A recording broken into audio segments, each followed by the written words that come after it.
When will Aaron Rodgers look 40, look his age? Like, what part of his game will we see age?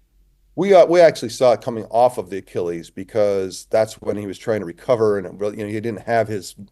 He's always been able to threaten the line of scrimmage, and I think that's part of his game. As he ages, you're not going to threaten the line of scrimmage nearly as much with your legs, but I think he's back to a place where he can now have confidence that his body is healed and well, and so I think he's going to look, late 30s, right? I don't think he's going to look that old. But the key to the game, Dan, and that's the problem, is that there's so many yards, there's so many touchdowns out there for free for quarterbacks who threaten the line of scrimmage, and especially in the big games. And so that's where he's going to have to decide, do I actually still do that?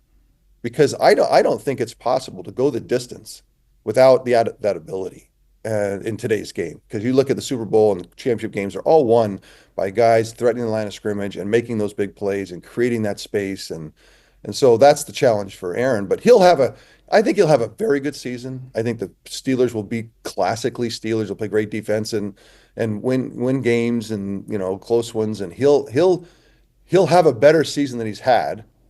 And then they'll get into January and see if they can make some noise. And I think that'll be in a dynamic, you know, focused, Aaron Rodgers is going to be in the mix. Just because again, I go back. I don't mean to belabor this, but he was born and bred in a more sophisticated era, so he can take advantage. That's why he's still playing. That's why Tom wanted to play. That's why Peyton wanted to. Peyton was so pissed because his arm fell off. Like he's like, I could still do this for another 10 years because I'm playing in an era where they can't hit me. The middle of the field's unpatrolled and the flats are open. So let's go. And I think that Aaron knows that.